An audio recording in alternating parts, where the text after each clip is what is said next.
चलिए मंगलाचरण प्रारंभ करें। नमो अरहंताणं नमो सिद्धाणं नमो आयर्याणं नमो वज्रायाणं नमो लोये सवसावुणं नमः समयसाराय स्वानुभूत्या चकासते चित्स्वभावाय भावाय सर्वभावान्तरच्छिदे वन्दे तु सर्वसिद्धे ध्रुवमचलमणोभवं गतिं पत्ते गोच्छामि समयबाहुड मृणमो सुध केवली मणिदम। चलिए ग्रंथादिराज समयसार पर हम उसके कर्ता कर्म अधिकार पर चर्चा कर रहे हैं, जहाँ पे व्यापक संबंध की हमने चर्चा की, तादात्म्य सिद्ध संबंध, संयोग सिद्ध संबंध और एक क्षेत्रावगाह संबंधों की हमने चर्चा की। विषय देखिए थोड़ा सा कर्ताकर्म संबंधी अधिकार चल रहा है तो तत्संबंधी थोड़ा सा विषय आएगा, तो कदाचित ऐसा लगता है कि भाई सब कर्ताकर्म की ये बात अपनी कॉमन वही की वही चल रही है, बट उसमें भी अपन प्रयास करते हैं अलग अलग दृष्टिकोणों से देखने का, अलग अलग नज़रियों से उसी बात को थोड़ा सा समझने का। और थोड़ा सा यदि ऐसा हो कि भाई सब स्पीड बहुत स्लो है, थोड़ी सी स्पीड अपन विषय की बढ़ाएंगे और उसमें अपन आज का विषय 72 नंबर की गाथा और उसकी जो टीका है, टीका मेन तो आज तो लेंगे और 73 नंबर की उत्थानिका प्रारंभ करेंगे। साथ ही में आगे ये वाला एक कलश भी देखेंगे, तो 49 नंबर का जो कलश है वो कलश और उसके आगे की गाथाओं का भी थोड़ा सा सामान्य अर्थ जानेंगे कि वहाँ पे भी क्या किनसे भेद विज्ञान किया है, क्या वहाँ पे कर्ताकर्म संबंधी भूल को निकालते हैं, ऐसी पूरी चर्चा आज करेंगे। चलिए एक बार गाथा पाठ और अपन उसके आगे पद्यानुवाद का पाठ करते हैं। नादोण्यासबाणं असुचित्तं च विवरीयभावं च दुःखस्य कारणं दिय तदोण्यत्तिं गुणदी जीवो इनयाशवो की अशुचिता विपरीतता को जाने पर आत्म करे उनसे निवर्तन दुख कारण मानकर। कल हमने इसकी चर्चा कर ली थी कि ज्ञान मात्रा एव बंध निरोध इति चेत। तो यह प्रश्न पूछता है कि ज्ञान मात्र से बंध का निरोध कैसे हो, जिसके उत्तर में बहुत सिंपल सा उत्तर दिया जाता है कि जब ये आश्रमों से भेद विज्ञान करे तब इस बंध का निरोध हो, और बंध का निरोध हो तो संसार चक्र की समाप्ति हो, मतलब मोक्ष की ओर अग्रसर हो। ठीक है, तो यहाँ पर पूरी जो टीका लिखी जाएगी, आपको कहा भी था थोड़ा सा होमवर्क करके आइएगा, टीका में क्या लिखा है थोड़ा सा समझिएगा। तो इसमें उदाहरण दिया हुआ है जल के मैल का। देखिए जल का जो मैल होता है, जैसे कोई पानी आया तो समझिए आपने ट्यूबवेल वाला पानी लिया, तो कभी कभार क्या हो जाता है वो पानी आप निकालेंगे तो कैसा होगा कि पीला होगा, थोड़ा सा मिट्टी वाला होगा, ऐसे मिक्सचर वाला होगा। तो अब वो जो जल का मैल है, अब बताइए वो जल का स्वरूप है कि नहीं है? तो अभी तो ऐसा ही लग रहा है ना कि वो जल वाला मैल है, वो जल का स्वरूप है ना? क्यों? तो हम पानी नहीं पिएंगे, सीधी सी बात है। तो वो जो गंदा पानी है उसमें से पानी पिया जाएगा क्या भाई साहब? नहीं पिया जाएगा। उसके बाद हम क्या करते हैं, वो गंदे पानी को, हम उस गंदे पानी को क्या करते हैं कि उसमें वो फिटकरी होती है, फिटकरी आपके यहाँ पे क्या बोलते हैं? फिटकरी बोलते हैं ना, ठीक है। तो वो जो फिटकरी होती है, वो फिटकरी आपने घुमाई और वो जो मैल है वो बैठ गया, और जितना शुद्ध पानी था उसको आपने प्रयोग में ले लिया और बाकी का जो गंदा पानी के साथ वो जो मैल था उसे फेंक दिया। तो यहाँ पे इतना सा काम करने के लिए आपको किस समझ की ज़रूरत पड़ी कि वो जो गंदा पानी है उसमें वो शुद्धता प्रकट होने की योग्यता है। वो जो खराब पानी वो जो ज़मीन में से आया, वो खराब पानी में यदि आपको फिटकरी मिलाओ तो सबसे पहले तो क्या किया कि जैसे ही गंदा पानी निकला उससे गंदा जाना या नहीं जाना, तो उस अवस्था को तो आपने गंदा जाना, इसलिए आपने वो पानी नहीं पिया। उसके बाद आपने क्या किया कि वो जो गंदा पानी था वो गंदे पानी में आपने उसकी शुद्धता देखी या नहीं देखी कि हाँ ये पानी में शुद्धता उत्पन्न हो सकती है, ये पानी स्वभाव से शुद्ध है, इसलिए अगर आगे जाकर के ये पानी शुद्धता को प्राप्त हो सकता है। तो आपने क्या किया कि वो फिटकरी पानी में मिलाई। तो फिटकरी पानी में मिलाने का भाव कहाँ से आया कि जब आपको इस बात का पता था कि ये फिटकरी मिलाने से ये पानी जो है वो साफ हो जाएगा। ठीक है, इतनी सी बात। तो अब वो जो भेद विज्ञान है वो भेद विज्ञान क्यों किया, क्योंकि आपको ये बात पता चल गई कि जो आश्रयवादी विकारी भाव हैं वो कैसे हैं कि अशुचि है, आत्मा के विपरीत भाव हैं, इनका सेवन करने से जीव अनादि काल से दुखी है। ऐसे दुख को जान करके क्या किया आपने कि आपने उनमें फिटकरी घुमाई। कौन सी फिटकरी कि भाई साहब भेद विज्ञान की फिटकरी। क्या है भेद विज्ञान, क्या भेद विज्ञान किया कि ये जो आश्रयवादी विकारी भाव है यद्यपि आत्मा में है परंतु आत्मा का स्वभाव नहीं है, विपरीत भाव है। सो क्या करें कि इनसे दृष्टि से भेद विज्ञान किया जाए या नहीं किया जाए। अंदर उस व्यक्ति ये भी श्रद्धान पूरा है कि वो पानी साफ हो सकता है, तभी उसे साफ करने का प्रयत्न करता है। तो जब यदि अंदर इस जीव को पूर्णतः भरोसा हो जाए कि भाई साहब आप में शुद्ध चैतन्य आत्मा विराजमान है जो भगवान बन सकता है, परमात्मा पद को प्राप्त कर सकता है, तब जाके तो उसका प्रयास होगा। यदि आपको भरोसा ही ना हो कि वो काम हो जाए, बताइए मैकेनिक गाड़ी कब ठीक करेगा कि जब उसे भरोसा हो कि आपकी गाड़ी ठीक हो सकती है तभी वो गाड़ी ठीक करेगा।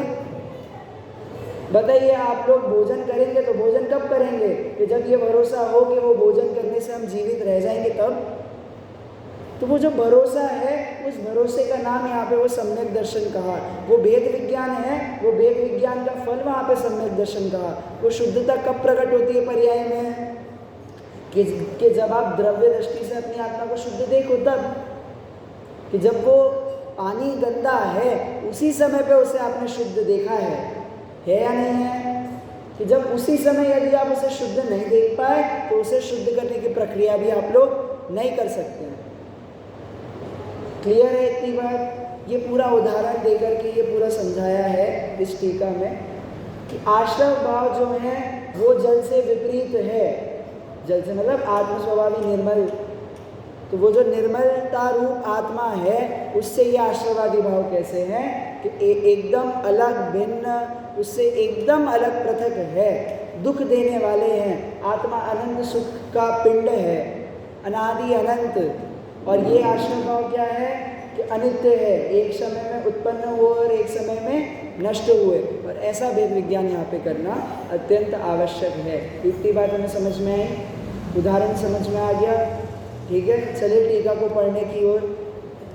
कि जिस प्रकार कोई जल का मैल है, जल की कलुषता है, उसी प्रकार आश्रय भाव भी आत्मा का मैल है। वे आत्मा में कलुषता के रूप में ही उपलब्ध होता है, कलुषता के रूप में ही अनुभव में आता है, अतः अशुचि है, अपवित्र है। और भगवान आत्मा तो सदा ही अति निर्मल चैतन्य भाव से ज्ञायक भाव रूप से उपलब्ध होता है, अनुभव में आता है, अतः अत्यंत शुचि है, परम पवित्र है।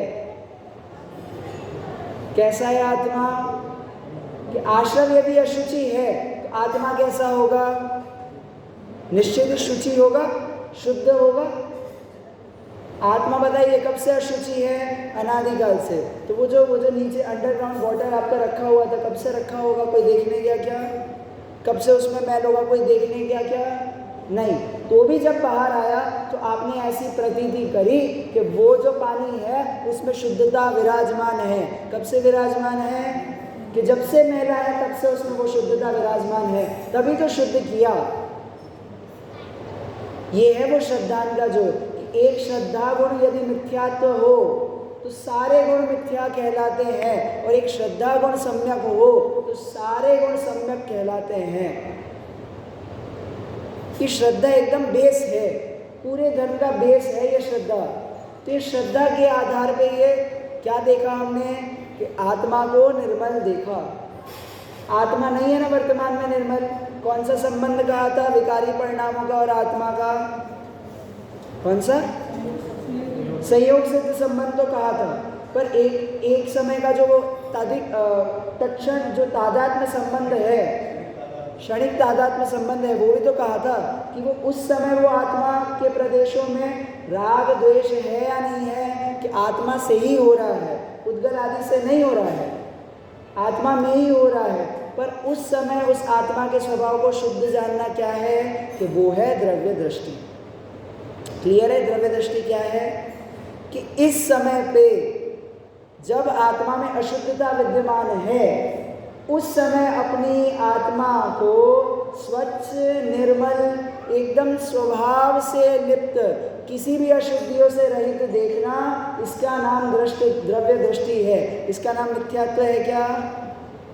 उल्टी मान्यता है क्या ये कि आपने सिर्फ अपना दृष्टिकोण चेंज किया? वो एग्जाम्पल तो सुना होगा कि एक हाथी को, जो 6 अंधे लड़के हैं वो एक हाथी को देखते हैं तो एक पैर पकड़े तो बोले कैसा है हाथी के खंबे जैसा, एक पेट पकड़े तो बोले हाथी कैसा है एकदम दीवार जैसा, एक सूंड पकड़े तो बोले हाथी कैसा है, हाथी तो एकदम गोल गोल है, एकदम लचीला है। एक पूंछ को पकड़े तो वो क्या बोले कि हाथी कैसा है, एकदम रस्सी जैसा। एक कान को पकड़े तो बोले हाथी कैसा है कि पंखे जैसा। तो पुरुषार्थ सिद्धि उपाय के मंगलाचरण में है ये। तो ऐसा कब देखा कि जब आपने एक ही अंत से वस्तु को देखा, कि जब आप पर्याय से उस वस्तु को जज कर रहे हो, तो क्या करना पड़ेगा कि जरा द्रव्यों की दृष्टि तो करो, उसकी शुद्धता को तो पहचानो। वर्तमान में भले ही आत्मा अशुद्ध है तो भी क्या करना कि उसे शुद्ध जानना। यदि शुद्ध ना दिखे तो उसे उसकी शुद्धता का विचार करना।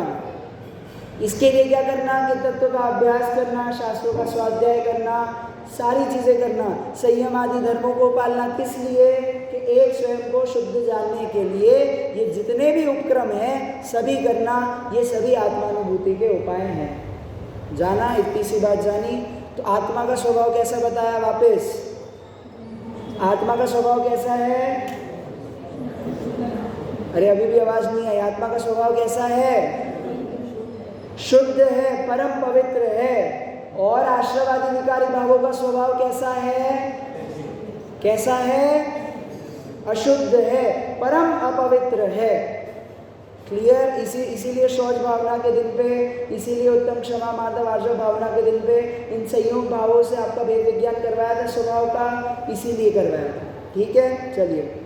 जड़ स्वभावी होने से आश्रव भाव दूसरे के जानने योग्य है, इसलिए वे चैतन्य से अन्य स्वभाव वाले हैं, विपरीत स्वभाव वाले हैं। और भगवान आत्मा तो नित्य विज्ञान घन स्वभाव वाला होने से ही स्वयं चेतक है, जानने वाला है, इसीलिए वह चैतन्य से अनन्य स्वभाव वाला है और विपरीत स्वभाव वाला है। किसकी बात की? किन दो चीज़ों की बात की कि आश्रव भाव की और ज्ञान भाव की। आश्रव भाव कैसा है? जड़ स्वभावी आश्रव भाव। कैसा है आश्रव भाव? कि जड़ स्वभावी है। क्यों है भाई सब जड़ स्वभावी?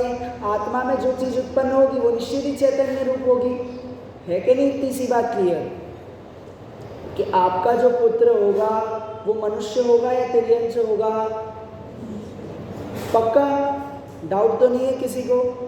तो जब ये रागादिक विकारी परिणाम आत्मा की ही पर्याय हैं, आत्मा की ही पर्याय हैं, तो फिर इसे जड़ स्वभाव कैसे कह दिया भाई साहब? क्यों इसे जड़ स्वभाव कहा? क्यों? क्योंकि ये मोहराग द्वेष रूपी विकारी जो पर्याय हैं, यद्यपि ये आत्मा में होती है तो भी इनका लक्ष्य कहाँ है? कि जड़ की ओर है। तो भी इनका विषय क्या है? कि ये जड़ को विषय करती है। और इनके उत्पत्ति में निमित्त कौन है? कि वो जो पौद्गलिक कर्म का उदय आया, सो यह पुद्गल कर्म क्या है? कि वो तो जड़ है। उसके निमित्त से क्या हुआ कि मोहराग द्वेष आदि विकारी भाव हुए, सो यह जड़ जनित भाव होने से यह परिणाम भी जड़ है, और ये परिणाम विषय किसको करेगा कि जड़ पुद्गल को विषय करेगा, जड़ पदार्थों को विषय करेगा, जड़ भावना को विषय करेगा। इसीलिए इन परिणामों को भी क्या कहा, जड़ कहा। क्या उदाहरण दिया जाए कि घर पे बच्चा हो, बहुत शैतानी करता हो, तो क्या कहा जाता है उसे, शैतान कहा जाता है या राजा बेटा कहा जाता है, शैतान कहा जाता है उसको।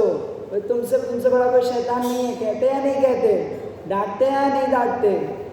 कि उसी प्रकार ये जो आत्मा के परिणाम हैं, पर आत्मा के परिणाम होने पर भी क्या कर रहे हैं, ये क्या कर रहे हैं कि जड़वत हो रहे हैं, कि जड़ के समान हो रहे हैं। तो बताओ उन्हें क्या कहा जाएगा, आत्मा का चैतन्य परिणाम या फिर जड़ का परिणाम, क्या कहा जाएगा रागादि विकारी भावों को, आपके हैं पर आपके होने पर भी आपके अपने नहीं हैं। समझ में आ रहा है डिफरेंस, कि रागादिक विकारी परिणाम ये आपके तो हैं, आप सभी के हैं, पर आपके अपने नहीं हैं। क्यों अपने नहीं हैं, क्योंकि आज तक कभी इसने स्वयं पे दृष्टि नहीं की। क्रोधादिक विकारी भावों से क्या स्वयं को जानना पॉसिबल है, क्रोधादिक विकारी भावों ने क्या कभी अपनी आत्मा की ओर दृष्टि होने दी कि नहीं होने दी, कि वो तो अनंतानुबंधी का जैसे ही उदय आ जाए सम्यक के काल में वो तो गिरा दे पुनः मिथ्यात्व की ओर। समझ में आया। तो कषाय अच्छी बात है या बुरी बात है, कि बुरी बात है। क्यों भाई साहब, आपके घर का बेटा है, उसे बुरा क्यों कहते हो, कि भाई साहब बुरा करेगा तो बुरा कहेंगे। उसी प्रकार आत्मा जो विकारी रूप परिणमित हुआ, तो भाई साहब आत्मा का ही परिणाम था, उसे जड़ स्वभाव क्यों कहते हो, कि भाई साहब जड़ को विषय करेगा, जड़ से उत्पन्न होगा, तो जड़ का नहीं कहेंगे तो और किसका कहेंगे। समझ में आ रहा है कि जड़ स्वभावी क्यों कहा। और उसके विपरीत क्या है, उसके विपरीत क्या है कि आत्मा है। तो आत्मा कैसा है कि विज्ञान घन स्वभाव वाला है। कैसा है आत्मा, अभी विज्ञान घन किसे कहते हैं, कि जो ज्ञान है उस ज्ञान में ही घन, घन मतलब क्यूब को कहते हैं ना घन, कि द्रव्य से भी घन, क्षेत्र से भी घन, काल से भी घन और भाव से भी घन। बताइए आत्मा में आत्मा रहता है या कोई और रहता है। उस आत्मा में जो अनंत गुण रहते हैं वो आत्मा के ही रहते हैं या किसी और के रहते हैं, आत्मा के रहते हैं। ठीक है, अच्छा वो जो आत्मा है, तो आत्मा के कितने प्रदेश हैं, कि असंख्यात प्रदेश हैं। उन आत्मा के असंख्यात प्रदेशों में वो आत्मा व्याप्ता है कि अन्य द्रव्य कोई व्याप्ता है, आत्मा ही व्याप्ता है। अच्छा वो जो भाव है, वो जो काल की जो पूरी ये जो श्रृंखला है, द्रव्य क्षेत्र काल, तो अब वो जो काल है तो अनादि अनंत, वो जो अनादि अनंत परिणाम है इस आत्मा का, उसमें आत्मा स्वयं व्याप्ता है या कोई और द्रव्य आकर के उसमें व्याप्त करके चला जाता है। कि उन सभी पर्यायों में अनादि काल से उसमें आत्मा ही व्याप रहा था, अनंत काल तक आत्मा ही व्याप्त रहेगा, इसीलिए उसे ध्रुव कहने में आया है। ये है उसका वो ध्रुवीय स्वभाव, कि निरंतर बदल कर भी ना बदलना, कि निरंतर उसमें परिणमन होता है, होएगा और क्यों नहीं होएगा।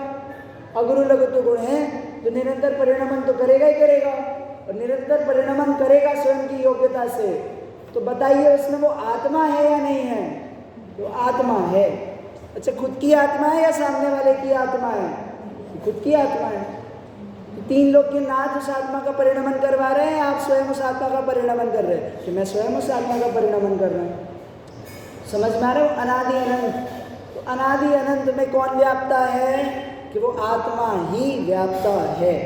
इसीलिए वो आत्मा क्या है कि विज्ञान घन, आत्मा के जितने परिणाम हैं, जितने भी मति ज्ञान, शुद्ध ज्ञान, अवधि ज्ञान, मनपर्य ज्ञान, केवल ज्ञान, ये जितने भी परिणाम हैं, इन सभी परिणामों में कौन व्याप्ता है कि एक ज्ञान। कॉमन क्या है इनमें, मति ज्ञान, शुद्ध ज्ञान, अवधि ज्ञान, मनपर्य केवल। भाई साहब तो ये जो ज्ञान कॉमन है वो ज्ञान पे दृष्टि नहीं जाती, ये डिफरेंस हमें दिख जाता है कि वो केवल ज्ञान है और हमारा मति शुद्ध ज्ञान है, ये डिफरेंस सबको दिख रहा है। तीन लोग के नाक में और हमें ये डिफरेंस बहुत इजीली दिख रहा है। पर कौन सा डिफरेंस नहीं दिख रहा है, कौन सा इनडिफरेंस नहीं दिख रहा है कि ज्ञान ज्ञान ज्ञान ज्ञान। तो वो जो प्रति समय की पर्याय है, आपकी पर्याय और उनकी पर्याय, उसमें कॉमन क्या है कि ज्ञान। जब वो द्रव्य दृष्टि करोगे तो तब क्या दिखना चाहिए कि वो ज्ञान। क्लियर है? वो श्रद्धान किसका होना चाहिए कि वो ज्ञान। ठीक है, इतनी सी बात समझ में आ रही है। इसीलिए आत्मा क्या है कि विज्ञान घन स्वभाव वाला है, और ऐसा विज्ञान घन स्वभाव वाला होने से क्या है कि वह स्वयं चेतक है। क्या है वो कि चेतक है। चेतक किसे कहते हैं कि जो स्वयं चेतना रूप से परिणमित करे उसे चेतक कहते हैं। क्या करे? स्वयं चेतना रूप से परिणमित करे। चेतना भी दो प्रकार की, ज्ञान चेतना और दर्शन चेतना। नहीं, वो अलग है, वहाँ पे वो चेतना अलग। और चेतना के तीन प्रकार कहते हैं। कैसे तीन प्रकार कि एक है ज्ञान चेतना और एक है अज्ञान चेतना। अब वो अज्ञान चेतना भी दो प्रकार की, क्या? कर्म चेतना और कर्मफल चेतना। तो एक है ज्ञान चेतना, एक है कर्म चेतना और एक है कर्मफल चेतना। अब आप प्रश्न पूछेंगे कि ये तीनों चेतना, ज्ञान दर्शन वाली चेतना तो क्लियर है कि भाई ज्ञान मतलब विशेष को जानना, और दर्शन मतलब जो सामान्य प्रतिभास हो, अवग्रह या अवय धारणा, इसके पहले जो सामान्य प्रतिभास हो वो क्या है आपका दर्शन चेतना। यहाँ पे उस चेतना की बात नहीं कर रहे, यहाँ पे किस चेतना की बात कर रहे हैं? ज्ञान चेतना, कर्म चेतना और कर्मफल चेतना। क्यों? क्योंकि अभी संसार और मोक्ष की चर्चा चल रही है ना। यहाँ पे आत्मा का स्वरूप थोड़ी जान रहे हैं, यहाँ पे तो संसार से मुक्ति का उपाय जान रहे हैं, मोक्ष के हेतु पुरुषार्थ कर रहे हैं, वेद विज्ञान कर रहे हैं। तो वहाँ पे कौन सी चेतना का प्रकरण है? ज्ञान कर्म कर्मफल। अब ज्ञान चेतना क्या है कि कर्म से निरपेक्ष, नो कर्म से निरपेक्ष, जितने भी विकारी भाव हैं उनसे निरपेक्ष आत्मा की जो चेतना है सो उसे ज्ञान चेतना कहते हैं। फिर कर्म चेतना किसे कहते हैं कि जो पर पदार्थों का संयोग हो उसके अनुसार जो मोह राग द्वेष आदि विकारी परिणाम हो उसे क्या कहते हैं? कर्म चेतना। क्या कहते हैं उसे? कर्म चेतना।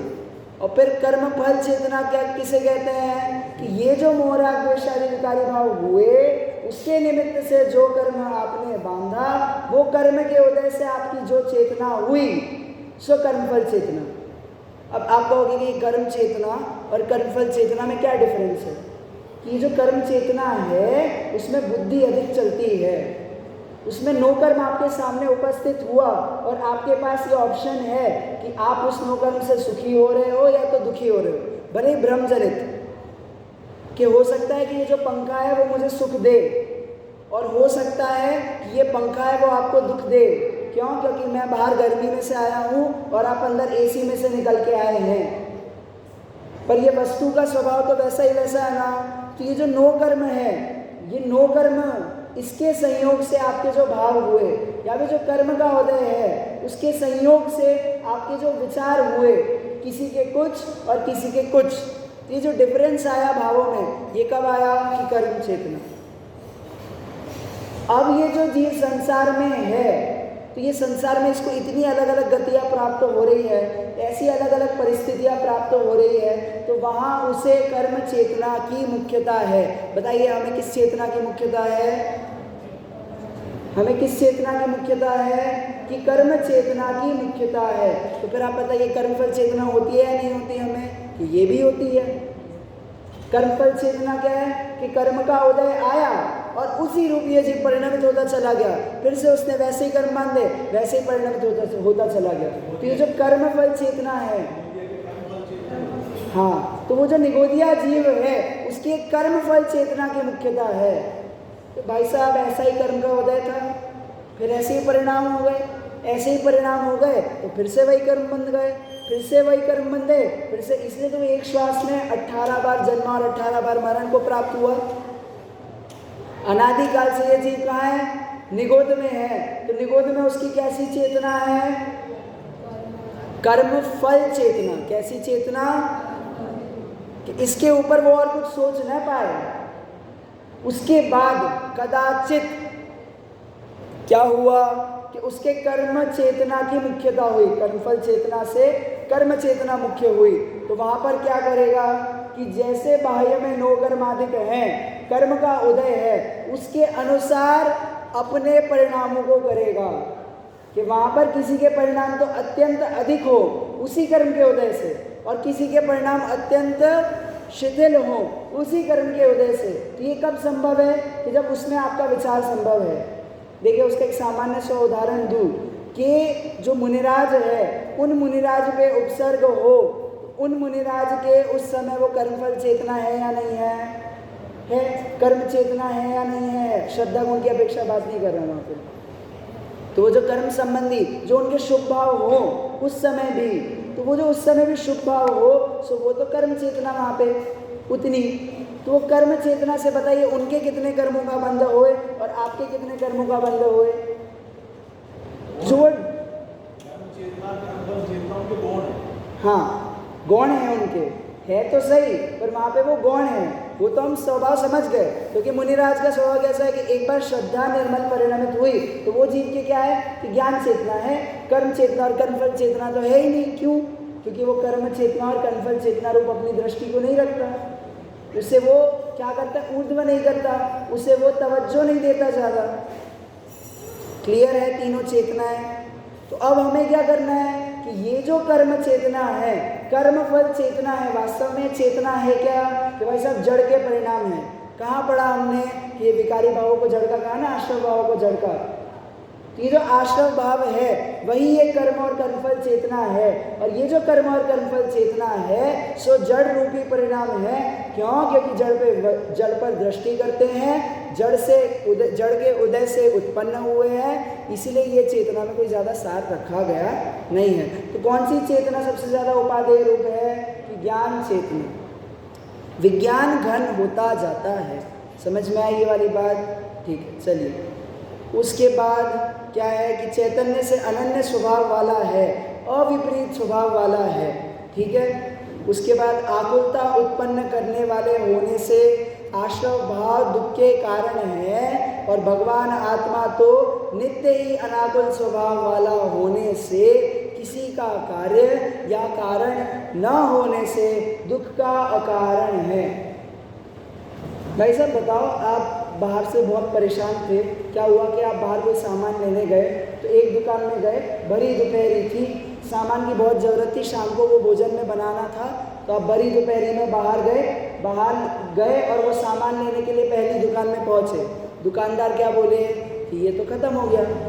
फिर आप दूसरी दुकान में जाओ, दूसरी दुकान 1 किलोमीटर दूर, 1 किलोमीटर तक चलकर गए, वहाँ पे वो सामान पूछा, नहीं मिला। तीसरी दुकान, चौथी दुकान, अंत में घूम के एक दुकान पर मिला। बताओ शांति हुई या नहीं हुई? भाई साहब इतनी शांति हुई, इतनी शांति मिली कि भाई साहब क्या कहें। बताओ वो सुख है या नहीं है? इतनी मेहनत से, इतने सालों से हम इतनी मेहनत करते हैं, किस लिए? कि एक डील क्रैक हो जाए बिजनेस में। ये वाली डील के पीछे हम सालों से पड़े हुए थे, और वो डील कदाचित क्रैक हो जाए भाई साहब। तो वो जब डील क्रैक हुई, बताइए अब वहाँ पे सुख की अनुभूति हुई या नहीं हुई? वो आकुलता है ना, जो आकुलता, तो जो जब तक वो डील क्रैक नहीं हो रही थी, वो इच्छा के स्वरूप में हमने पढ़ा था ना, तो जब तक ये इच्छा पूरी ना हो तब तक तो कैसा हो कि महा आकुलित हो, दुख का अनुभव करे। वो आकुलता रूपी विकल्प के मिटने का वो सुख है, सुख नहीं है। क्या है कि जो दुख हो रहा था वो दुख मिट गया, वो तो आपको सुख लग रहा है, पर उसमें सुख है नहीं। इसीलिए इन संसारी जीवों के सुख और दुख को वासना, भ्रम नाम दिया गया है। क्या नाम दिया गया है? भ्रम नाम दिया गया है। कि ये जो कर्मजनित भाव है, नो कर्मजनित भाव है, इसमें आप सुखी दुखी हुए, तो ये कोई वस्तु है क्या? ये जो आपको सुख दुख हुआ, ये सुख दुख का कोई औचित्य है क्या? कि कोई औचित्य नहीं है, कोई यूज नहीं है। इससे ना तो आप सुखी हुए ना तो आप दुखी हुए। अब मज़े की बात, क्या मज़े की बात कि ये आत्मा सुखी है या नहीं है वर्तमान में? आप कहोगे नहीं, अतीन्द्रिय सुखी नहीं है। हाँ या ना में जवाब दीजिएगा बस। आत्मा वर्तमान में अतीन्द्रिय सुखी है कि नहीं है? ये तो है या नहीं है? मैक्सिमम है, नहीं है वाले, है वाले कितने हैं? कोई एक आध दो, ठीक है, कोई हो चाहे नहीं, कोई दिक्कत नहीं। आत्मा वर्तमान में अतीन्द्रिय सुख का आपको अनुभव हो रहा है क्या कि नहीं हो रहा है? ठीक है, तो नहीं।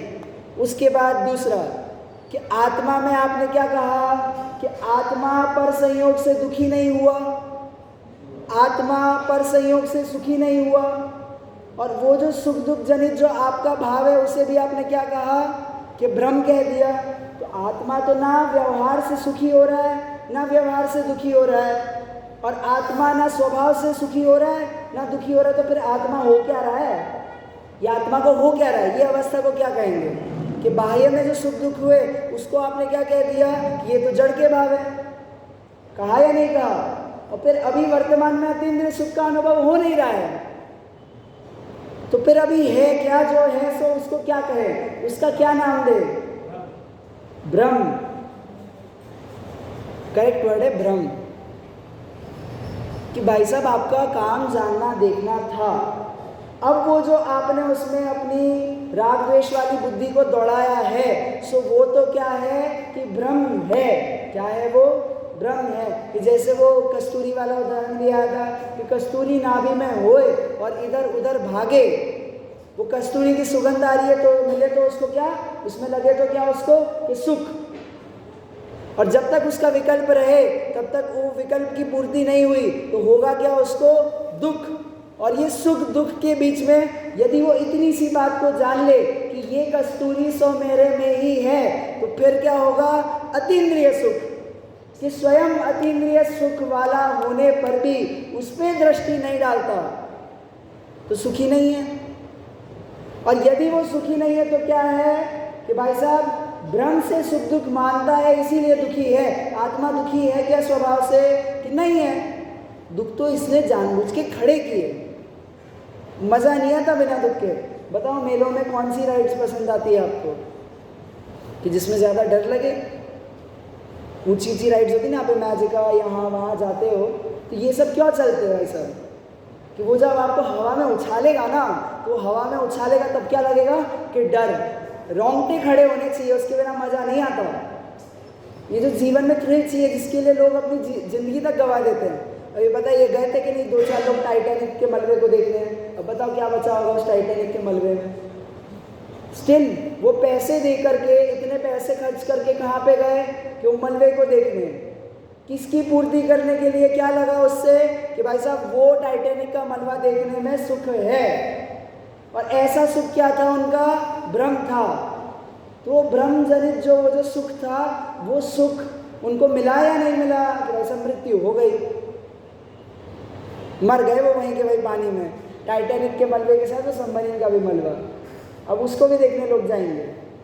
तो भाई साहब कहने का मतलब ये है कि ये जो दुनिया चल रही है ना ये पूरी भ्रम के आधार पे चल रही है। मुझे ये भ्रम हुआ कि आप मेरे माता हैं, मुझे ये भ्रम हुआ आप मेरे पिता हैं, मुझे ये भ्रम हुआ कि मेरी भाई है, मेरे बहन है, इन सभी के साथ मेरा संबंध है, ये मुझसे प्रेम करते हैं, सो मेरा भ्रम ही था।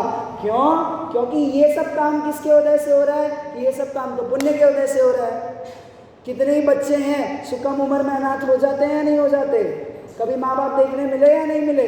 नहीं मिले। कितने ही बच्चे हैं उनके भाई बहन ना हो, कितने ही बच्चे हैं कि सड़क पर भूखे मर जाते हैं, कितने ही देश हैं कि जहाँ पर लड़ाई झगड़ा हुआ उनके माँ बाप मारे गए, स्वयं अकेले जीवित है पता नहीं किसके भरोसे, 7 दिन 8 दिन तक किसी ने भोजन नहीं दिया, कहीं कहीं पे पास में कुछ भी मिल जाता है नीचे से उठाकर खा लेते हैं। तो बताइए उन्होंने ऐसा क्या किया था और आपने ऐसा क्या किया कि जो दोनों के इनके परिणामों में इतना अंतर है, बाह्य संयोगों में इतना अंतर है भाई साहब, कर्म। तो अब जो उन्हें दुख की अनुभूति हो रही है और आपको जो सुख की अनुभूति हो रही है, अब वो बताओ कि आत्मा के कारण हो रही है कि वो कर्म के उदय से हो रही है? कि वो कर्म के उदय से हो रही है, इसलिए इन परिणामों को क्या कहा कि भ्रम कहा है। आपकी आत्मा में होए सो वो आत्मा का हो जाए ऐसा कोई नियम नहीं है। आपकी आत्मा की योग्यता से होए तो आत्मा का हो जाए ऐसा नियम नहीं है। क्यों? क्योंकि वो पर के निमित्त से हो रहे हैं, इसीलिए वो क्या है? जड़ है। इसीलिए वो क्या है? अशुद्ध है। इसीलिए वो क्या है? कि भाई साहब दुख के कारण है, तो दुख बताइए दुख है या नहीं है? कि वास्तव में कोई सुख और दुख एग्जिस्ट करता नहीं है। सुख दुख एग्जिस्ट करता है कि कोई सुख दुख एग्जिस्ट नहीं करता। सुख दुख की कल्पनाएं एग्जिस्ट करती है। कि बचपन से यदि आईफोन का नाम नहीं सुना होता ना भाई साहब, तो आईफोन लेने की जिद नहीं करते। क्या समझा? बचपन से अगर आईफोन का नाम नहीं सुना होता ना, तो आईफोन लेने की आप जिद नहीं करते। यदि आपको यही नहीं पता होता कि अमेरिका नाम की एक कंट्री है, तो अमेरिका में जाने की जिद नहीं करते। यदि आपको यही नहीं पता होता कि भाई साहब डॉक्टरी नाम का एक कोर्स भी है, तो वो डॉक्टरी करने की जिद नहीं करते आप। तो क्या समझ में आया कि ये जो अब इच्छा नहीं उत्पन्न हुई है, तो वो तो क्या है कि नया भ्रम खड़ा हुआ। कैसे? वो आपने मिरर पैलेस देखा? मिरर पैलेस क्या होता है? वहाँ पे भूल भुलैया मिरर वाली क्या होता है? वहाँ पे चारों ओर आपने मिरर लगा दिए, उसमें से एक ही जाने का रास्ता है। पहले इधर टकराओगे, उधर टकराओगे, इधर टकराओगे, फिर एक आध रास्ते जाओगे, फिर इधर उधर उधर उधर करके ऑलमोस्ट खो जाओगे, और फिर कैसे तैसे निकल करके बाहर आओगे। ऐसा मिरर पैलेस है कि एक नई वस्तु दिखी तो क्या किया कि हमने राग कर लिया, तो भाई साहब अब उससे टकराओ। फिर वो वस्तु मिली, तो फिर क्या तीसरी नई वस्तु दिख गई, अब जाओ उससे टकराओ। फिर चौथी दिखी, फिर पांचवी दिखी। ऐसे कितनी वस्तुएं हैं कि अनंत वस्तुएं हैं, और तो भी ये कब तक टकराते रहेगा? कि जब तक ये अपने अज्ञान को नहीं मिटाएगा, जब तक उसे ये समझ में नहीं आएगा कि भाई साहब ये कांच है, वस्तु नहीं है, रास्ता नहीं है, तब। तो वैसे ही ये भ्रम को दूर करना है तो क्या दूर करना पड़ेगा? भ्रम को दूर करना है तो क्या करना पड़ेगा? तो ऐसा ज्ञान कर लो, जान लो। क्लियर है? बताइए वो मिरर वाले रास्ते में से निकलने के लिए क्या करना पड़ेगा?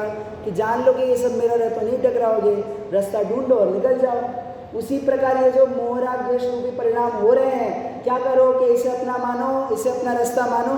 कि बस इतना करो कि इसे अपना रास्ता मत मानो, दुखी नहीं होगे कदाचित। बताइए वो वहां पर आपने वो जान लिया कि ये मिरर है, तो बताइए आपका दुख समाप्त हुआ या नहीं हुआ? कि जब तक निकलेंगे नहीं तब तक तो दुख समाप्त नहीं होने वाला, पर तो भी दुख समाप्त होगा। क्यों? क्योंकि आप में ये समझ आ गई कि भाई साहब ये रास्ता नहीं है, जहाँ पर ये नहीं लगा हो वहाँ रास्ता है। तो फिर आप वो रास्ते को ढूंढते ढूंढते ढूंढते पहुँच जाएंगे। क्यों? क्योंकि आपकी दृष्टि सही जगह पर है। क्लियर? सिंपल? ठीक है, चलिए। जब यह आत्मा और आश्रमों में इस प्रकार का भेद जानता है, अंतर जानता है, तब उसी समय क्रोधादि आश्रमों से निवृत्त हो जाता है। क्योंकि उनसे निवृत्ति हुए बिना आत्मा और आश्रमों के पारमार्थिक भेद ज्ञान की सिद्धि ही नहीं होती। इसीलिए क्रोधादिक आश्रव भावों से निवृत्ति के साथ अविनाभावी रूप से रहने वाला ज्ञान मात्र से ही अज्ञान जन्य पौद्गलिक कर्म के बंध का निरोध सिद्ध होता है। किसका अविनाभ भाव है? अब आप पूछोगे अविनाभ भाव किसे कहते हैं? तो जैसे आप और आपका फ़ोन, जहाँ जहाँ आप वहाँ आपका फ़ोन, और जहाँ जहाँ आपका फ़ोन वहाँ आप, क्या हुआ? ये अविनाभ भाव हुआ। क्या हुआ? ये अविनाभ भाव कि मेरे साथ ये और इसके साथ मैं, ये दो जने अलग नहीं दिखते। आप पूछोगे कि भैया ये बच्चा कहाँ है? कि उसी के साथ होगा। वो बच्चा कहाँ है? कि इसी के साथ होगा। दोनों कहाँ पे होंगे? कि दोनों साथ साथ में होंगे। तो किसका अविनाभ भाव है? किसका अविनाभ भाव है? कि ये जो भेद विज्ञान है और ये जो बंध का निरोध है, इन दोनों का क्या है? अविनाभ भाव है, भाईचारा है। कि जैसे ही यहाँ पर दृष्टि पर पदार्थ से हटी और बंध का निरोध हुआ, उत्तर मिल गया प्रश्न जो पूछा था। क्या प्रश्न पूछा था? कि कथम ज्ञान मात्रात एव बंध निरोध इति चेत। क्यों? क्योंकि ज्ञान का होना और बंध का नहीं होना, इनमें अविनाभाव है, साथ में है, वर्क टुगेदर। जैसे ज्ञान हुआ, बंध से निरोध हो गया। क्यों? क्योंकि इनका अविनाभाव है, इसलिए वो बंध से निरोध हो गया। क्लियर है इतनी सी बात? कि अब देखिए, अब थोड़ा सा न्याय को लाया गया। न्याय क्या होता है? कि आप क्वेश्चन आंसर करोगे, उस बात की सिद्धि करोगे। क्या है न्याय? कि भाई न्याय में क्या होता है कि हम क्या करते हैं कि कि नए और प्रमाण के द्वारा किसका निर्णय करेंगे कि असली वस्तु स्थिति क्या है उसका निर्णय करेंगे। समझ में आया? क्या करेंगे कि डिसीजन लेंगे। आप सिद्ध करके बताओ। जो पाइथागोरस थ्योरम है, बच्चों को आता है मैथ्स में पाइथागोरस थ्योरम, तो बताओ एक तो होता है कि a² + b² = c²। ये आपको पता है, पर आपको वो ये नहीं पूछेंगे, फॉर्मूला नहीं पूछेंगे। वो क्या बोलेंगे कि प्रूव करो कि a² + b² = c²। प्रूव करो। क्यों? कि हमें कैसे भरोसा हो कि आप जो बातें कर रहे हो वो सही है? क्यों भाई साहब? एक ही समय पे नहीं हुआ तो हमने वेद विज्ञान की ओर कर्म नहीं गए तो है कि नहीं? नहीं गए तो भाई साहब क्या गारंटी? प्रूफ करके दिखाओ तो हम माने। कि बिना प्रूफ के तो हम तो भाई साहब 5 रुपए की चीज़ें नहीं लेते बिना उसमें कंपनी का मार्क देखे। कि आप कहते हो कि बस वेद विज्ञान करने से मैं मोक्ष में चला जाऊंगा, मैं बंध से निवृत्त हो जाऊंगा। भाई साहब प्रूफ करके बताओ। तो करते प्रूफ। अब देखिए क्या है कि ये जो आश्रव है, ये जो आत्मा और आश्रवों में जो भेद विज्ञान किया वो ज्ञान है कि अज्ञान? क्या क्वेश्चन पूछा सबसे पहले कि वो ज्ञान है या अज्ञान? अज्ञान किसे कहा था? यहाँ पे किसे कहा था अज्ञान? जो कर्ता कर्म संबंधी प्रवृत्ति है उसे क्या कहा था? और आत्मा का स्वरूप ज्ञान स्वाभाविक। तो अब वो जो यहाँ पर क्या किया आ गया ना, वही वाला ना। हाँ तो यही वाला नीचे वाला नहीं, ऊपर तर्क और युक्ति के माध्यम से यही वाला सिद्ध करते हैं। हाँ तो यदि अज्ञान है तो फिर आत्मा और आश्रवों के बीच अभेद ज्ञान अज्ञान से उसमें क्या अंतर रहा कि जो कर्ता कर्म संबंधी अज्ञान था और ये जो भेद विज्ञान है, तो यदि ये भेद विज्ञान अज्ञान है तो फिर इसमें और आश्रव भावों में क्या डिफरेंस बचा? क्या क्वेश्चन है? आपको क्वेश्चन समझ में आया? कभी तो शायद क्वेश्चन ही समझ में नहीं आएगा मुश्किल से। क्या है क्वेश्चन? कि कर्ता कर्म संबंधी प्रवृत्ति आपको लग रहा है मैं परद्रव्य का करता हूँ, ये ज्ञान है या अज्ञान? क्या है? अज्ञान है। ठीक है। तो अब मैंने इन आश्रवों से अपने आप को भिन्न जाना, तो ये भिन्न जानना अज्ञान होगा या ज्ञान होगा? तो पहला है कि यदि हम इसे अज्ञान माने कि ये जो भेद विज्ञान आपने जो किया है वो यदि अज्ञान हो तो क्या हो कि भाई साहब अज्ञान हो तो फिर आश्रवों के बीच अभेद ज्ञान रूप अज्ञान से उसमें क्या अंतर पड़ा? एक तो है भेद विज्ञान, एक तो है अभेद ज्ञान। तो अभेद ज्ञान और भेद ज्ञान यदि दोनों ही अज्ञान है तो फिर उनमें डिफरेंस क्या पड़ा? एक ही बात हो गई। एक ही बात हुई या नहीं हुई? कि भाई साहब जहर है, जहर को उतारने के लिए दवाई खाई और वो दवाई खुद जहर हो तो भाई साहब फिर वो दवाई में और वो जहर में क्या फर्क बचा? ये बात कर रहे हैं। समझ में आ रही है? अब चलिए, अर्थात कोई अंतर नहीं रहा। और यदि वह ज्ञान है तो हम पूछते हैं कि वह आश्रवों में प्रवृत्त है या उसमें निवृत्त है। क्या कहा? आश्रवों में वह ज्ञान प्रवृत्त है या निवृत्त है? वो जो भेद ज्ञान है जिससे ये बंध का निरोध हुआ कि वो प्रवृत्त है या निवृत्त है? निवृत्त है, पक्का प्रवृत्त तो नहीं है। कि यदि उसे आश्रम में प्रवृत्त माना जाए, यदि उस भेद विज्ञान को आश्रम में प्रवृत्त माना जाए तो वो भेद विज्ञान किसके जैसा हो जाएगा? अज्ञान के समान। क्यों? क्योंकि आश्रव भाव तो अज्ञान देना, तो अज्ञान और ज्ञान में फिर क्या डिफरेंस बचा? कि कोई डिफरेंस नहीं बचा। तो वो जो आपने जो भेद विज्ञान किया, जो आपने दो चीज़ों को अलग जाना, वो समझदारी है या बेवकूफ़ी है? कि यदि वो बेवकूफ़ी है तो भाई साहब जो पहले बेवकूफ़ी कर रहे थे और अभी ये जो पढ़ा लिखा उसके बाद भी बेवकूफ़ी कर रहे हो तो भाई साहब उसका क्या डिफरेंस? तो ये जो भेद विज्ञान है वो क्या है? तो ये जो आपने दवाई ली है वो क्या है? कि वो दवाई है, वो विष नहीं है। क्लियर हो रहा है? कि यदि वह ज्ञान आश्रवों में प्रवृत्त है तो आश्रव और आत्मा के अभेद ज्ञान और अज्ञान से उसमें कोई अंतर नहीं रहा। और यदि वह ज्ञान आश्रवों से निवृत्त है तो फिर ज्ञान से ही बंध का निरोध सिद्ध क्यों नहीं होगा? अर्थात ज्ञान से ही बंध का निरोध सिद्ध हो गया। इस प्रकार अज्ञान का अंश जो क्रियानय है उसका खंडन हो गया। क्लियर?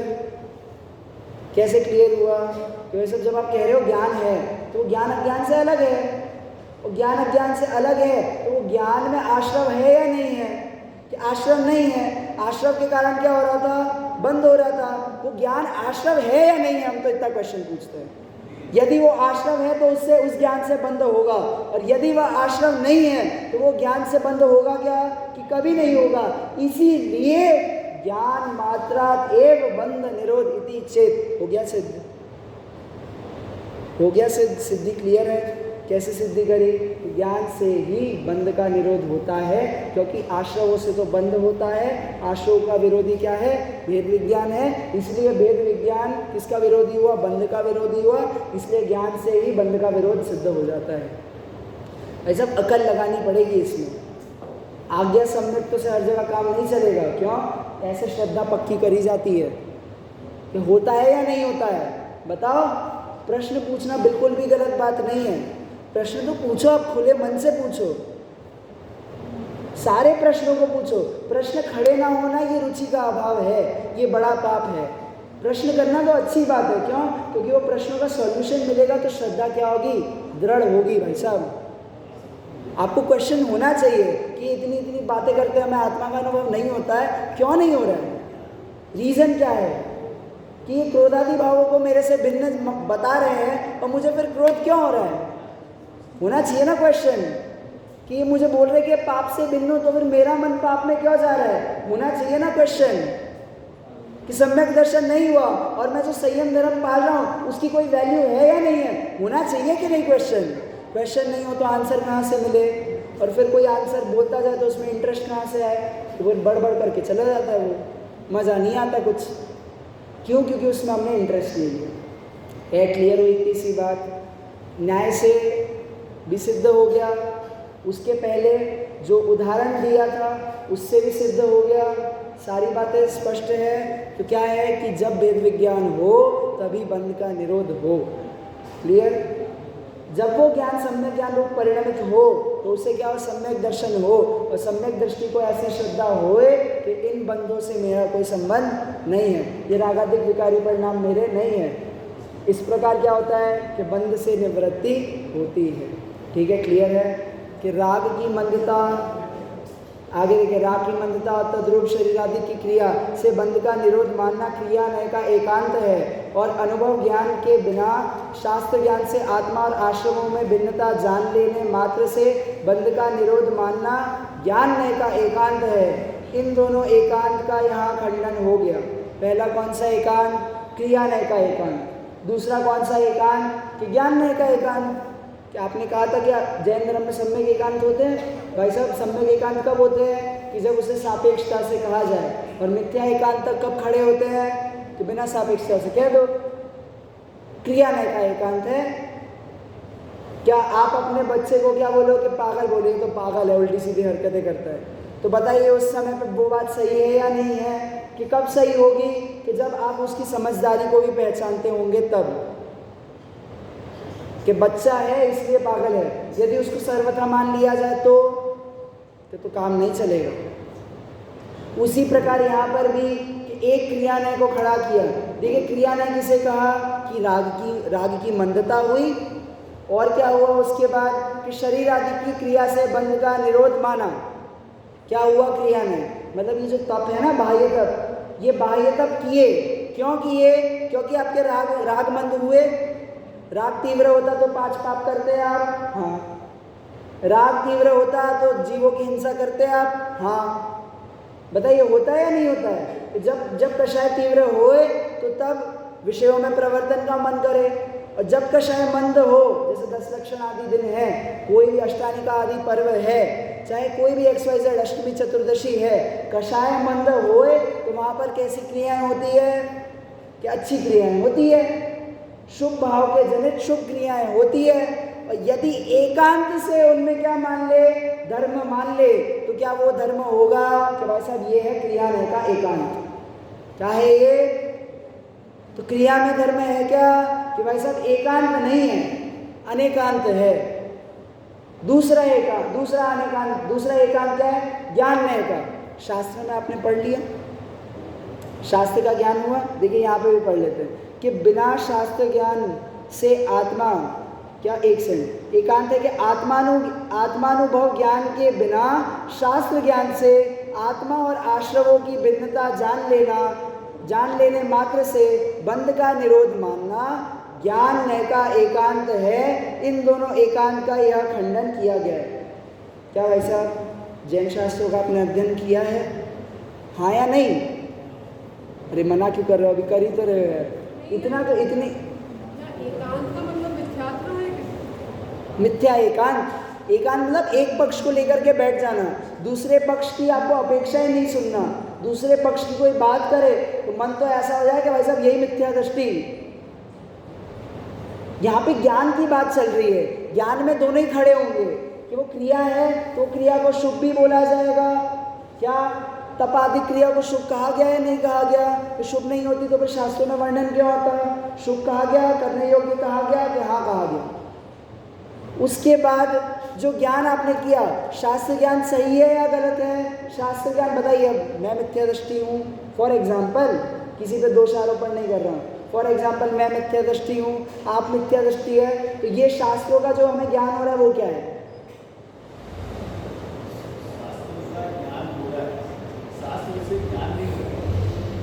तो ये जो शास्त्र का ज्ञान हो, तो वो शास्त्र का ज्ञान वो सम्यक है या मिथ्या है? तो सम्यक, लेकिन इसको ज्ञान मानना एकांत है। तब ऐसा ही उसके आसपास है, बहुत पास में। देखिए आपने ये शास्त्र पढ़ा, शास्त्र में आपने ये समझ लिया कि भाई साहब वेद विज्ञान से क्या होता है, क्या होता है कि बंध की मुक्ति होती है। वेद विज्ञान समझ में आ गया। मैंने कह दिया मैं आत्मा हूँ, मैंने कह दिया मैं ज्ञान हूँ, बताइए मेरा बंध का निरोध हुआ या नहीं हुआ? कहाँ हुआ? माना नहीं ना।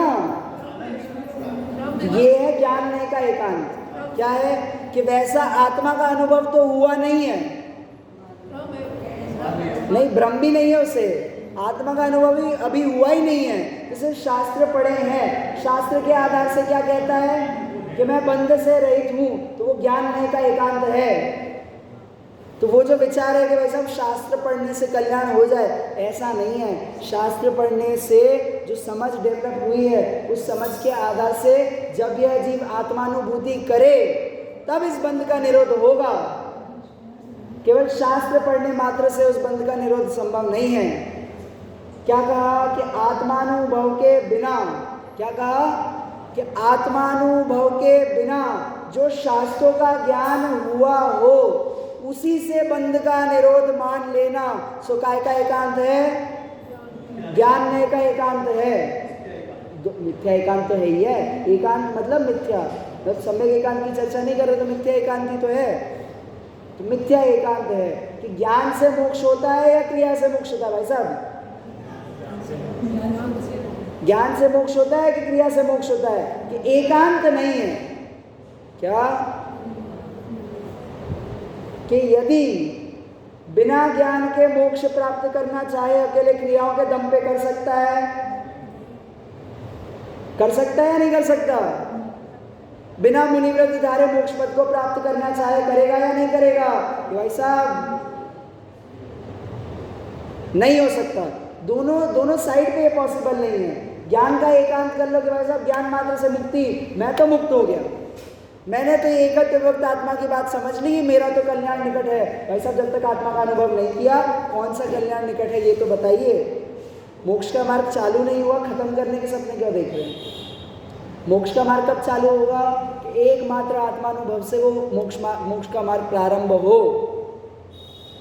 आत्मानुभव नहीं हुआ तो मोक्ष का मार्ग प्रारंभ हुआ क्या? नहीं। तो अभी तो हम वो मोक्ष के मार्ग को खोज रहे हैं, अभी तो अपने अंदर वो अपनी आत्मा को तलाश रहे हैं। इसलिए कहा कि प्रथम में प्रथम करना क्या कि सम्यक दर्शन करना। ये है उसका रीजन कि भाई साहब उसके पहले वो धर्म चालू नहीं होगा। सिर्फ पढ़ने मात्र से आपका धर्म नहीं होगा। ज्ञान नहीं का एकांत मत रखिए, पढ़ते जाएंगे पढ़ते जाएंगे पढ़ते जाएंगे। बताइए कितने शास्त्रों को पढ़ के मोक्ष होगा? कि वो द्वादशांग उस मोक्ष का कारण नहीं है। वो द्वादशांग जिस ज्ञान से हुआ है, वो द्वादशांग का ज्ञान जिस ज्ञान से हुआ है वो ज्ञान मोक्ष का कारण है। समझ में आ रहा है? उसके बाद ये जो क्रियाएं हैं वो क्रियाएं मोक्ष का कारण नहीं है, वो मुनिपद है। वो मुनिपद वो मोक्ष की एकांत से वो कारण नहीं है कि उसके पीछे जो वो आत्मा में रमणता हुई है वो मोक्ष का कारण है। जब वापस पूछा जाए कि जो बहिरंग तपादिक किए उनसे मोक्ष होए या ध्यान करे उससे मोक्ष होए, किससे मोक्ष होए? और ध्यान करे अब नियम से तब उसके बहिरंग प्रवृत्ति कैसी हो, जो सब नग्न वेश हो या नहीं हो कि होए, मुनिव्रत हो या नहीं हो कि बिल्कुल होए। और ऐसा बहिरंग वेश हो करके जब अंदर अपना निश्चय ध्यान करे, आत्मा में उपयोग लगाए, सो तब सारे कर्मों की निर्जरा होती है और मोक्ष का पद प्राप्त होता है। ऐसा स्वरूप जानना, एकांत से कुछ भी ग्रहण नहीं करना। क्या समझ में आया? बहुत बहुत वाइड एंगल है जैन धर्म का, बहुत वाइड एंगल है। ना इसको मुख्य कर रहे हैं, ना इसको मुख्य कर रहे हैं, सबकी विवक्षा है। हर जगह अलग अलग चीज़ को मुख्य कर रहे हैं। सामान्य जीवों के लिए वो व्यवहार धर्म को मुख्य कर रहे हैं, हमारे आपके लिए वो व्यवहार धर्म को मुख्य कर रहे हैं। क्यों? क्योंकि आपकी रुचि अभी उस आत्मा की तरफ नहीं हुई। फिर जब वो आप उसके उन्मुख हो तो फिर आपको वो जो व्यवहार धर्म है उससे आपका भेद विज्ञान कराएंगे, कर्मों से भेद विज्ञान करा देंगे, वो आश्रय भावों से भेद विज्ञान करवा देंगे, और आपकी रुचि कहाँ पर स्थापित करेंगे? स्वयं में वो रुचि स्थापित करेंगे। जब वो रुचि स्वयं में स्थापित होगी, अपने आप वो विषय कसाय आदि आपको पसंद नहीं आएंगे, इनमें प्रवृत्ति नहीं होगी। तो अब इनमें जो प्रवृत्ति नहीं हुई, इसीलिए आपने क्या धारण कर लिया कि महाव्रत धारण कर लिया, वैराग्य हो गया। और जब ये वैराग्य को धारण किया, महाव्रत को धारण किया, नियम से ध्यान आदि करके कहाँ जाता है? हैंड इन हैंड साथ में चल रहे हैं कि निश्चय के बिना कोई व्यवहार खड़ा नहीं हुआ, और व्यवहार अकेला है तो निश्चय के बिना वो व्यवहार नाम नहीं पाता। और जिसके अंतरंग में निश्चय हो सो बाहर व्यवहार तो अपने आप दिखे, सहजपने से प्रकट हो। ऐसा इसका स्वरूप जानना। आज का स्वरूप इतना देखा। अब देखिए आगे हम 47 नंबर की एक कलश की भी चर्चा करेंगे। तो वो बस कलश की चर्चा सामान्य रूप से कर लेते हैं। क्यों? क्योंकि उसमें वही विषय है जो पहले विषय था। चर्चा मतलब मैं उसमें कुछ आपको बताऊंगा नहीं, बस सुन लेना आप कि वो कलश में क्या लिखा है, कि वो कलश और आपका पद्यानुवाद, ठीक है। पर परिणति मोचत खंडयद भेदवादा नित्यमुदितम खंडम ज्ञानमुच्चंडमुच्चय ननु कथमवकाश कर्तृकर्मा प्रवृत्ते एव भवति कथम वा पौद्गलः कर्मबन्ध। मैं एक हूँ, मैं शुद्ध निर्मम ज्ञान दर्शन, सॉरी ये वाली नहीं, ये अगली गाथा की है। पर परिणति को छोड़ती अर तोड़ती सब भेद ब्रह्म, यह अखंड प्रचंड प्रगटित हुई पावन ज्योति जब अज्ञानमय इस प्रवृत्ति को है अवकाश तब अर किस तरह हो कर्म बंधन जगी जगमग ज्योति जब। और इसको आप पहले कलश से कंपेयर करिएगा और उसमें देखिएगा कि वहाँ पे क्या कहा और यहाँ पे क्या कहा, इन दोनों का कंपैरिजन करना है। ये आपका होमवर्क है, ठीक है? क्लियर? चलिए